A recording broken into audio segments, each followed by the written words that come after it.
என்னை மன்னிச்சிருக்கா. உன் பேச்சை கேட்டு கஸ்தூரி ஹாஸ்பிட்டல் டாக்குமெண்ட் அழிச்சிருந்தா இந்த நிலைமை வந்திருக்காது. என்னைக்காவது ஒரு நாள் உதவுமேன்னு டாக்குமெண்ட்டை பத்திரமா எடுத்து வச்ச பாவத்துக்கு இன்னைக்கு அனுபவிக்கிறேன். உன் சந்தோஷத்தை, உன் எதிர்காலத்தை பாழாக்கிட்டேன். நான் செஞ்சது தப்பு தான். எனக்கு இந்த தண்டனை தேவைதான். ஆனால் என்னால் நீயும் தண்டனை அனுபவிக்கிறியே, அதைத்தான் என்னால் தாங்கிக்க முடியலக்கா. விட மாட்டேன். டாக்குமெண்ட்டை நம்மக்கிட்ட இருந்து பறித்து நம்மளை இந்த நிலைமைக்கு ஆளாக்கின யாரையும் சும்மா விட மாட்டேன். நமக்கு துரோகம் செஞ்ச ஸ்னேகா போய் சேர்ந்துட்டா. துவாரகேஷ் உயிரோட தானே இருக்கான். நீ இருக்க வேண்டிய இடத்துல அவன் இருக்கான்க்கா. ஸ்னேகா போன இடத்துக்கு அவனையும் அனுப்பி வைக்கிறேன்.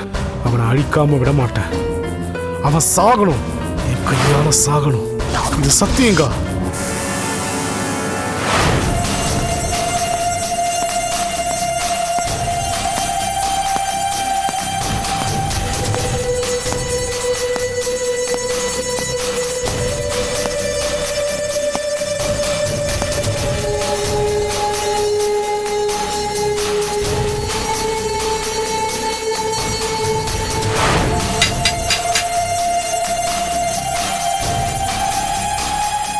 என்ன என்னாச்சு உனக்கு? ஏன் 2 நாளா ஒரு மாதிரியா இருக்க?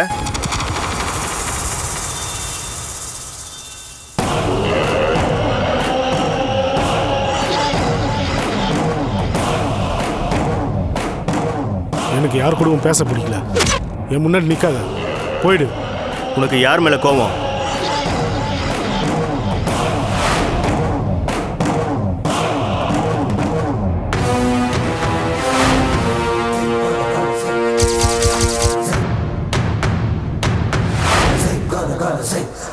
தெரிஞ்சிட்டு என்ன பண்ண போற? என்கிட்ட சொல்லணும்னு தோணுச்சுன்னா சொல்லு. துவாரகேஷ் கஸ்தூரி ஹாஸ்பிட்டல் எம்டியா?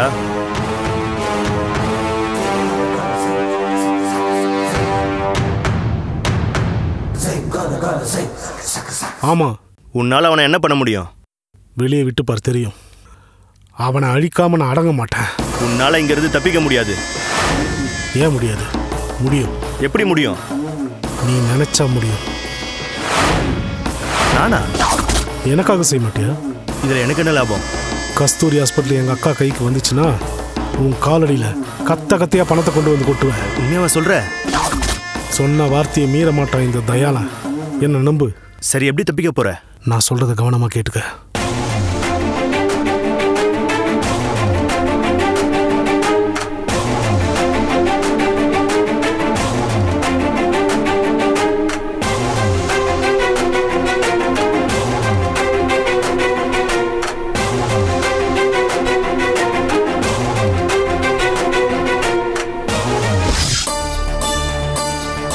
ராஜி, ராஜி. வா துவாரகேஷ். இன்னைக்கு என்ன பண்ணிட்டு இருந்தா? என்னாச்சு உங்களுக்கு? எனக்கு ஒன்றும் ஆகல. இவ தான் தேவையில்லாம எதோ பண்ணிட்டு இருக்கா. ஸ்னேகாக்கு புடவை எடுத்து கட்டினது தப்புதான். என்ன மன்னிச்சிருங்க ராஜி. பண்றதெல்லாம் பண்ணிட்டு எப்ப பார்த்தாலும் மன்னிப்பு கேட்டுட்டு இருந்தா எல்லாம் சரியாயிடுமா? ராஜி, இப்ப என்ன புடவை எடுத்து கட்டினது தப்பா? ஏன் புடவை எடுத்து கட்டியிருந்தா கூட நான் மன்னிச்சிருப்பேன். என்ன தைரியம் இருந்தா ஸ்னேகா புடவை எடுத்து கட்டியிருப்பா? எனக்கு இருந்த கோவத்துக்கு அடிச்ச கொன்னு இருப்பான் அவளை. ஸ்னேகா புடவை கட்டினது அவ்வளவு பெரிய தப்பா? பின்ன தப்பு இல்லையா? வரவ போறவெல்லாம் ஸ்னேகா புடவை எடுத்து கட்டினா நான் பாத்துக்கிட்டு சும்மா இருக்கணுமா? ஸ்னேகாவுக்கு சொந்தமான பொருளை நான் யாருக்கும் விட்டு தர மாட்டேன். ஏன் ராஜி இப்படிலாம் நடந்துக்கிறீங்க? புடவை நல்லா இருக்கு, எடுத்து கட்டி பார்த்துருக்காங்க, அதுக்கு போய் கை நீட்டி அடிப்பீங்களா? ஸ்னேகா உயிரோட இருந்திருந்தா அவ புடவைய இன்னொருத்தி கட்டுறத வேடிக்கை பார்த்துட்டு சும்மா இருப்பீங்களா? ஸ்னேகாவே இல்லை. அவ புடவைய யார் கட்டினா என்ன? ஸ்னேகா உயிரோட இல்லைன்னு யார் சொன்னா? அவ உயிரோட தான் இருக்கா. உங்களுக்கு என்னாச்சு? ஏன் இப்படி பிடிவாதம் பிடிச்சிட்டு இருக்கீங்க? நீங்க எல்லாரும் ஸ்னேகாவை மறந்துட்டீங்க. இவளை பார்த்ததும் உங்க மாமா மாறினாரு, இப்ப நீயும் மாறிட்ட. கண்டிப்பா என் ஸ்னேகா திரும்ப வருவா. அப்ப நீங்க எல்லாரும் இதுக்கு பதில் சொல்லிதான் ஆகணும். ராஜி, ஸ்னேகா வரும்போது பார்த்துக்கலாம். இனிமேல் கை நீட்டி யாரையும் அடிக்காதீங்க. கஸ்தூரி நம்மளை நம்பி தான் இருக்கா. அவளை அடிக்கிறது தப்பு. என்னடி வீட்ல ஒரு ஆள் சப்போர்ட்டுக்கு இருக்கிறது பத்தாதுன்னு வெளியில போய் இவரை கூட்டிட்டு வந்திருக்கியா? இது பாரு, ஸ்னேகா திதி அன்னைக்கு நீ எங்க முன்னாடி வந்து விழுந்ததுக்காக என்னைக்குமே நீ ஸ்னேகா ஆயிட முடியாது. அது முதல்ல ஞாபகத்துல வச்சுக்கோ. ஸ்னேகாவும் கஸ்தூரியும் ஒன்றும் ஆக முடியாது. ஸ்னேகா வேற, கஸ்தூரி வேற. அதில் யாருக்கும் எந்த சந்தேகமும் கிடையாது. நீங்கள் தேவையில்லாம மனசு போட்டு குழப்பிட்டு இருக்காதீங்க. யாரு? நான் தேவையில்லாம மனசு போட்டு குழப்பிக்கிறேனா? தோ நிக்கிறாள் ஒன்னும் தெரியாத மாதிரி. இவதான் எல்லாத்தையும் போட்டு குழப்பறா. ஸ்னேகா புடவை எடுத்து கட்டிக்கிட்டா ஸ்னேகாவே ஆயிடலான்னு நினைச்சிட்டு இருக்கா. உன்னை சொல்லி குத்தம் இல்லடி, உன்னை தம் மக மாதிரி நினைச்சிட்டு இருக்காரே அண்ணன், அவரை சொல்லணும். அவர் கொடுக்குற இடத்துல தானே இந்த ஆட்டம் ஆடிட்டு இருக்க. பாத்தீங்களா உங்க முன்னாடி எப்படி பேசுறாங்கன்னு? இதுக்காக தான் நான் இங்க வரமாட்டேன்னு சொன்னேன். என்ன ஹாஸ்பிட்டலே கொண்டு போய் விட்டுருங்க. ஒண்ணுமே தெரியாத பாப்பா மாதிரி முகத்தை வச்சு பேசிட்டா உன்னை நம்பிடுவாங்களா? டேய், நீ எங்க வேணாலும் இருந்துட்டு போ. ஆனா ஸ்னேகாவோட இடத்துக்கு வரணும்னு மட்டும் கனவுல கூட நினைக்காத. என்ன கூட்டிட்டு போயிடுங்க டிகே. உன்னை யாரும் இங்க இருன்னு சொல்லி கெஞ்சல. இஷ்டம் இருந்தா இரு, இல்லைன்னா நடைய கட்டு. ராஜி, நீங்கள் பேசுறது உங்களுக்கே நியாயமா இருக்கா? இதை பார்த்து துவரகேஷ், அவ 2 தடவை வீட்டை விட்டு போயிருக்கா. 2 தடவையும் அவளே தான் போனா. நான் ஒன்றும் போக சொல்லவே இல்லை. வயசு பொண்ணை வீட்டை விட்டு துரத்துறதுக்கு நான் ஒன்றும் அவளை கொடுமைக்காரி இல்லை. ரொம்ப சந்தோஷம் ராஜி. கஸ்தூரி இனிமேல் இந்த வீட்டில் தான் இருப்பா. நான் விட்டுட்டு போகிறேன். எனக்கு இந்த வீட்டில் என்ன உரிமை இருக்கோ அது இவங்களுக்கும் இருக்கு. ரொம்பவே சந்தோஷம். உங்க மாமா வெளியில போயிருக்காரு. என்கிட்ட சொன்னதை அவர் வந்ததும் அப்படியே அவர்கிட்ட சொல்லு. நான் மாமாட்ட ஃபோனில் பேசிக்கிறேன்.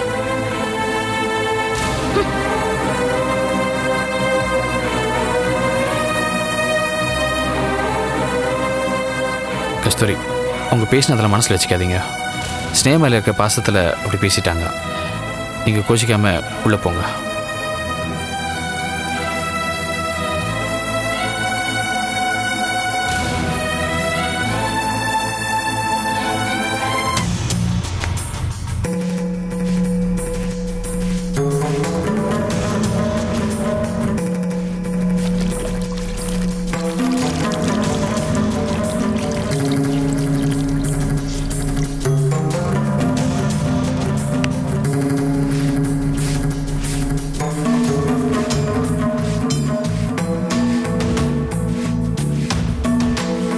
மாமியார்காரி மருமகளை குடும்பப்படுத்துகிறா.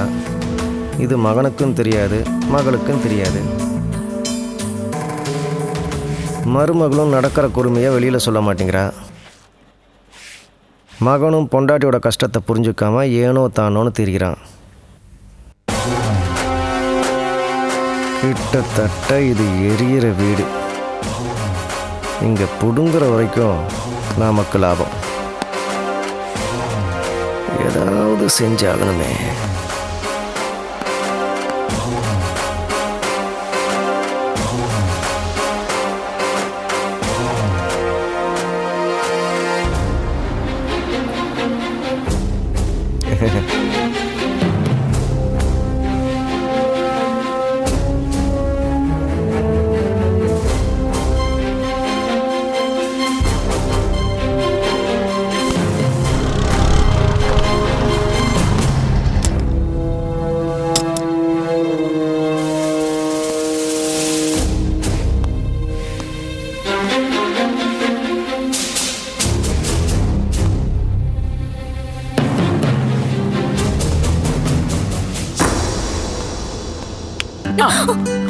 ஹாய்.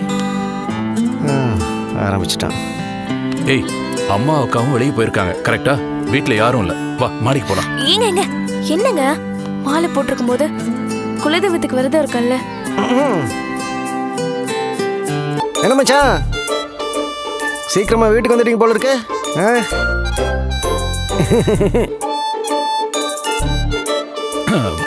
இங்கதான் இருந்தீங்களா மாமா? ஐயோ, ரொம்ப நேரமா இங்க தான் இருக்கேன் மச்சான்.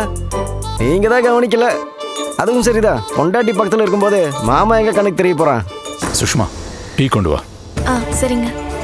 தங்கச்சி, மச்சானுக்கு கூலை ஏதாவது கொடு. ஆல்ரெடி சூடாக இருக்காரு. வெயிலில் வந்தாரில்ல, அதை சொன்னேன்.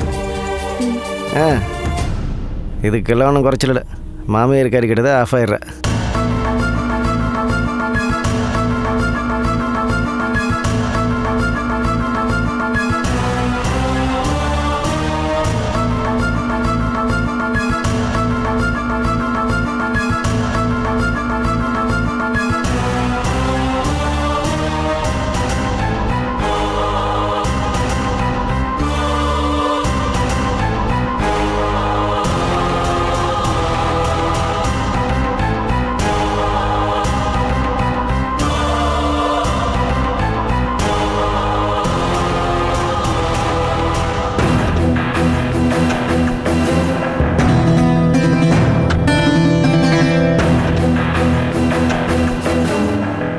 நிதானமாக குளிச்சுட்டு மச்சான்.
என்ன நீங்க பண்றது தப்பு இல்லை?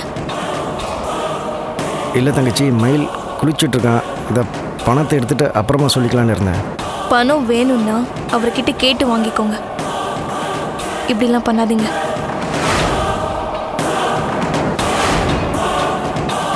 அத்தைக்கும் அன்னைக்கும் தெரிஞ்சா உங்களுக்கு தான் அசிங்கம். எல்லாரும் நீங்க திருந்துட்டீங்கன்னு நினைச்சிட்டு இருக்காங்க. சுஷ்மா, நான் ஒன்ன மாதிரி இந்த விஷயத்த மயில்கிட்ட சொல்லிடாத. எடுத்த இடத்துலயே பணத்தை வச்சுட்டு போங்க.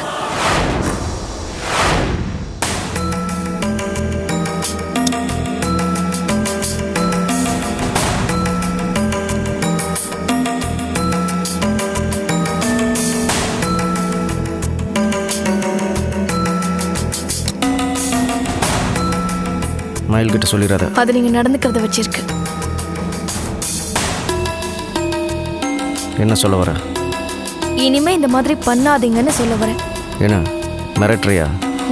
இல்ல, வார்ன் பண்றேன். நான் கேட்ட மயில் எனக்கு எவ்வளோ பணம் தருவான் தெரியுமா? கேட்டா தருவாருன்னு தெரியுதுல்ல, அப்புறம் எதுக்கு திருடுறீங்க? அதனமே தெரியல தங்கச்சி. கேட்காம எடுக்கிறதுல தான் ஒரு த்ரில் இருக்கு. உடனே போய் ஒரு நல்ல டாக்டரா பாருங்க. இது ஒரு விதமான மனவியாதி. கிண்டல் பண்ற? அவர் வர்றதுக்குள்ள இங்கிருந்து போயிடுங்க.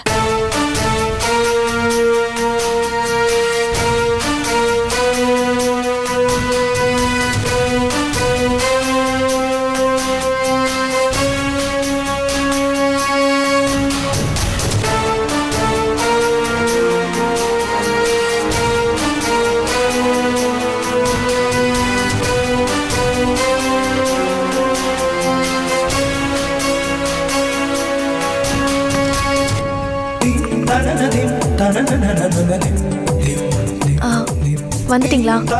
இருங்க, இந்தாங்க. ஏங்க விரதம் இருக்கேங்க. விரதம் இருந்தா என்ன? கையை கூட பிடிக்கூடாதா? ஏங்க கையை விடுங்க, சாமி குத்தமாயிட போகுது. ஏய், அது கையை கெட்டினது வாய் கெட்டலன்னு சொல்லுவாங்க. அதோட அர்த்தம் இப்போதான் எனக்கே புரியுது.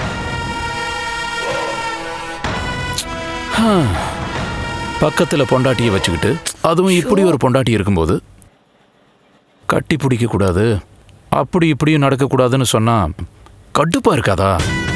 நீயும் புரிஞ்சுக்க மாட்டேங்கிறிய சுஷ்மா. ஏங்க கொஞ்ச நாள் தானே பொறுத்துக்கோங்க. எப்பதான் விரதம் முடியும்? உங்க அவசரத்துக்கெல்லாம் முடியாது. கொஞ்ச நாள் வெயிட் பண்ணுங்க. டீயை குடிங்க.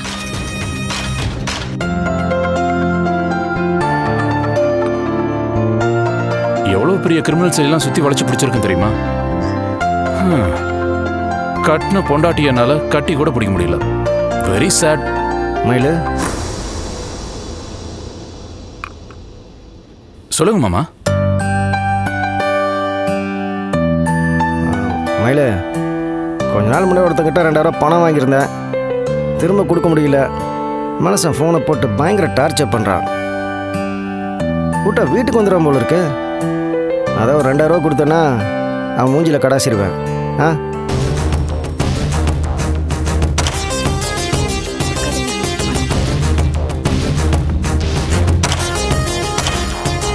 தரையா மயிலு? மாமா, இப்போ கையில் கேஷ் இல்லை. ஒன்று பண்ணுங்க, நாளை காலையில் ஞாபகப்படுத்துங்க. இருந்தா நான் தரேன். காலையில் கண்டிப்பாக தந்துடும் மயிலு. பார்க்கலாம், நீங்கள் போங்க.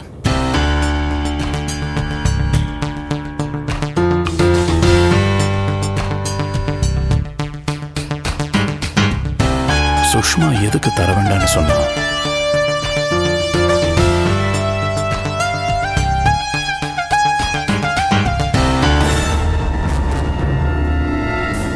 பர்ஸில் அவ்வளோ பணத்தை வச்சுட்டு பணமே இல்லைன்னு சொல்கிறியா மயிலு? சுஷ்மா, என் முதுகுக்கு பின்னாடி போய் நின்றுக்கிட்டு அவங்ககிட்ட பணத்தை கொடுக்க வேண்டான்னு சைகையாக காட்டுற. இனிமே பார், உன் முதுகுக்கு பின்னாடி நான் விளையாடுற விளையாட்டில் நீ சிக்கி சின்ன பின்னமாக போகிற.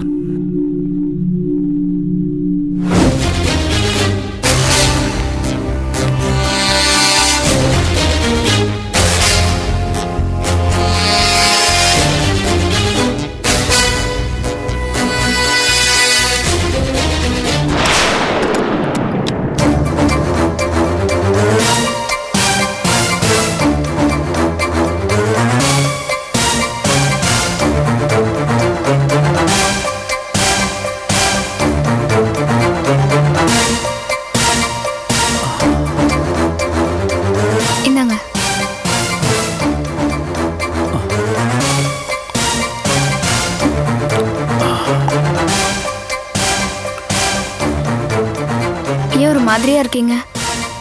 அதெல்லாம் ஒன்றும் இல்லை. உடம்பு ஏதாவது சரியில்லையா? எனக்கு என்ன, நல்லா தான் இருக்கேன். ஒர்க் ஷாப்ல ஏதாவது பிரச்சனையா? ஆமா, பிரச்சனை தான். எல்லா பிரச்சனைக்கு காரணம் நீதான். உன்னால நான் கெட்டது பத்தாதுன்னு எனக்கு சப்போர்ட் பண்ண ரவி என்ன பொழப்பு போச்சு. இப்ப என்ன ஆயிப்போச்சுன்னு இப்படி கத்துறீங்க? அந்த பெருமாள் தேவையில்லாம என் வழியில குறுக்க வரான். ஒரு நாள் போல ஒரு நாள் இருக்க மாட்டேன். அவனை போட்டு தள்ளிட்டு ஜெயிலுக்கு போனாலும் போயிடுவேன். ஐயோ, கத்தாதீங்க. பக்கத்து வீட்டாக்கா வந்துட போறாங்க. வந்த வரட்டுமே, அவங்களுக்கு தான் எல்லாம் தெரியும்ல. என்ன நடந்துச்சுன்னு சொல்லாமலே இப்படி பேசிட்டு இருக்கீங்க? ரவி அண்ணனுக்கு என்னதான் ஆச்சு? என்ன ஆச்சா? பெருமாள் ரவி அண்ணன் இருந்து ஒர்க் ஷாப்பை பிடிங்கிட்டான். 10 லட்சத்துக்கு விலை கொடுத்து வாங்கினதா எங்கிட்டே போய் சொல்றான். பெருமாளுக்கு மற்றவங்க சொத்தை அடிச்சு பிடிங்கிதான் பழக்கம். விலை கொடுத்து வாங்கி பழக்கம் இல்ல. ரவி அண்ணன்கிட்டே அதான் செஞ்சிருப்பான். ரவி அண்ணன் நல்லவர் தாங்க, நான் இல்லைன்னு சொல்லல. அவரோட ஒர்க் ஷாப்பை பெருமாள் பிடுங்கினதுக்கும் எனக்கும் என்னங்க சம்பந்தம்? அதுக்கு நான் என்னங்க பண்ணுவேன்? ஒண்ணுமே தெரியாத மாதிரி பேசாத பிரியா. என்கிட்ட இருந்து உன்னை பிரிக்கணுங்கிறதுக்காக என்கிட்ட வேலை பேசி பார்த்தா. நான் அதுக்கு ஒத்துக்கல. என்ன கொலை செஞ்சிருவேன்னு மிரட்டி பார்த்தான். நான் அதுக்கு அசரல. அவன் ஆளுங்களை நான் அடிச்சும் பார்த்துட்டேன். அவன் எதுக்கும் அடங்குற மாதிரி தெரியல. இப்ப நான் வேலை பார்க்குற ஒர்க் ஷாப்பை என்கிட்ட இருந்து பிடிங்கிட்டான். பாவம் ரவி என்ன, என்னால ஒர்க் ஷாப் எழுந்துட்டு இன்னைக்கு நடு ரோட்ல நிக்கிறாரு. இப்ப அந்த ஒர்க் ஷாப்பை என் பேர்ல எழுதி வைக்கிறான்றான். அதுக்கு கைமாறா நான் உன்னை விட்டு விலகி போகணுன்றான்.